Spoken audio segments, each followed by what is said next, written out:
नमस्कार, मी हेमांगी प्रभू. माझं मुंबई दादर शिवाजी पार्क इथे निमिषू क्रिएशन्स नावाने बुटीक आहे. या बुटीकमध्ये मी गेली 15-20 वर्ष ड्रेस मटेरियल, रेडीमेड ड्रेसेस, दागिने, पर्सेस इत्यादीचा व्यवसाय करते आहे. पण गेल्या 7-8 वर्षांपासून मी साड्यांचा व्यवसाय सुरू केला आहे.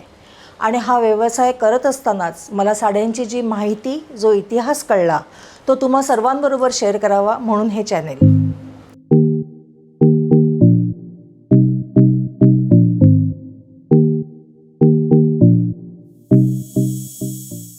भारतात प्रत्येक राज्याची स्वतःची अशी खास साडी आहे आणि त्या साडीला स्वतःचा असा एक खास इतिहास, जो भारताची संस्कृती आणि परंपरा प्रतिबिंबित करतो. ज्या महाराष्ट्रात मी राहते त्या महाराष्ट्रातल्या साड्यांची महाराणी म्हणजे पैठणी. हिला महावस्त्र या नावाने देखील संबोधलं जातं. पैठणीची निर्मिती शालिवाहन राजाच्या काळात सातवाहन राजवटीत झाली. प्रतिष्ठान ही गोदावरी नदीच्या काठची शालिवाहन राजाची राजधानी पुढे पैठण या नावाने ओळखली जाऊ लागली. आणि या पैठणीत तयार होणारी सोन्या चांदीच्या तारांनी हातांनी विणलेली ही अलौकिक साडी पैठणी या नावाने प्रसिद्ध झाली. सातवाहन राजाच्या राजवटीत रोमन लोक व्यवसाय करताना चलन म्हणून पैठणी साड्या निर्यात करत असत आणि त्यांची मागणी एवढी होती की त्या साड्या विणून होईपर्यंत ते राजाच्या राजवाड्यातच थांबून राहत. पेशवे आणि मुघल यांनी पैठणी प्रसिद्ध करण्यात महत्त्वाचा वाटा उचलला. औरंगजेबाने तर पैठणीवरील डिझाईन परस्पर प्रसिद्ध केल्याच्या आरोपावरून काही जामदानी विणकरांना शिक्षाही ठोठावल्या. औरंगजेब पैठणीच्या एवढ्या प्रेमात होता की त्याने त्याच्या शैलीतील काही साड्या, काही पैठण्या विणून त्यांना औरंगजेबी पैठणी असं नाव बहाल केलं. पेशव्यांनाही पैठणीचं भरपूर आकर्षण होतं. त्यांनी काही कुशल कारागिरांना एकत्र करून नाशिक इथल्या येवले येथे हातमागावर साड्या विणण्यासाठी प्रोत्साहन दिलं. पेशव्यांच्या काळातच सोनं आणि चांदीच्या तारांची जागा सोनं आणि तांबे या धातूंनी घेतली. कालांतराने फक्त राजघराण्यातच नव्हे तर सामान्यांनाही परवडावी म्हणून या साड्यांवरील विणकाम रेशीम आणि सिल्क ह्याच्यात होऊ लागलं.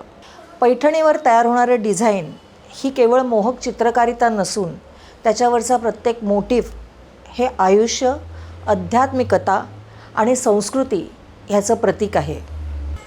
पदरावरती जरतारीचा मोर नाचरा हवा हे सुप्रसिद्ध गाणं पैठणीची सुंदरता तर दर्शवतंच, पण पदरावरचा मोर हा अभिमान आणि सौंदर्य प्रतीत करतो, तर कमळ हे पावित्र्य आणि निर्मिती दर्शवते.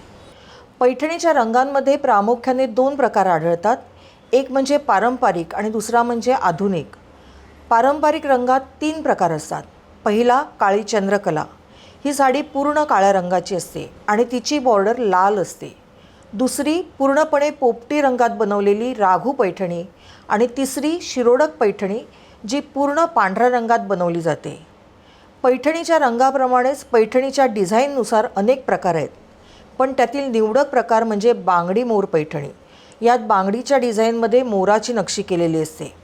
बांगडी हे भारतात सौभाग्याचं प्रतीक मानलं जातं आणि मोर हे सौंदर्य आणि श्रीमंतीचं, त्यामुळे त्या पैठणीला प्रचंड मागणी असते.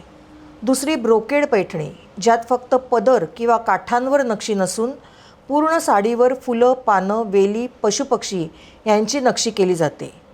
तिसरा प्रकार मुनिया पैठणी. यात पदरावर आणि काठांवर पोपटी रंगातले पोपट विणलेले असतात. चौथा प्रकार संगीत पैठणीचा. या साडीच्या पदरावर तंबोरा, वीणा, तबला यासारख्या वाद्यांची नक्षी विणलेली असते. या सर्व प्रकारांमध्ये राणीपद भूषवते महाराणी पैठणी. ही पैठणी सर्व प्रकारांमध्ये महाग असते आणि वजनानेही जड असते. हिची बॉर्डर इतरांपेक्षा मोठी आणि भरजरी असते आणि म्हणूनच तिला महाराणी पैठणी संबोधलं जातं. हल्लीच्या काळात लोकप्रिय झालेला प्रकार म्हणजे पेशवाई पैठणी. खरं सांगायचं तर पेशवाई पैठणी पेशव्यांच्याच काळात उदयास आली, परंतु ही साडी वजनाने अतिशय हलकी असल्यामुळे नववधूंच्या पसंतीस ती अधिक उतरते.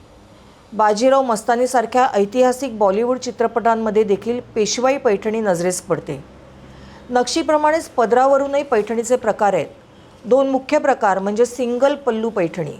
हिच्या पदरावर 6 मोरांची नक्षी असते आणि डबल पैलू पैठणीवर 14 मोरांची नक्षी असते. हा झाला पैठणीचा इतिहास आणि तिचे प्रकार. पण सर्वात महत्त्वाचं म्हणजे खरी पैठणी कशी ओळखावी. बदलत्या काळानुसार पैठणीच्या डिझाईन्समध्ये जसे बदल झाले त्याचप्रमाणे पैठणी तयार करण्याच्या पद्धतीतही बदल झाले. हातमागाप्रमाणेच मशीन्सवर ही पैठणी तयार होऊ लागली आणि त्यामुळे अनेक फसवणुकीचे प्रकारही घडू लागले. हातमाग आणि मशीनवरची पैठणीतील फरक कसा ओळखायचा हे मी तुम्हाला आता सांगणार आहे. ओरिजिनल पैठणी ओळखण्याचा सर्वात सोपा मार्ग म्हणजे तिची किंमत. हातमागावरच्या पैठणीची किंमत कमीत कमी 10,000पासून सुरू होते. ती कधीच 2-5 हजारांना मिळत नाही.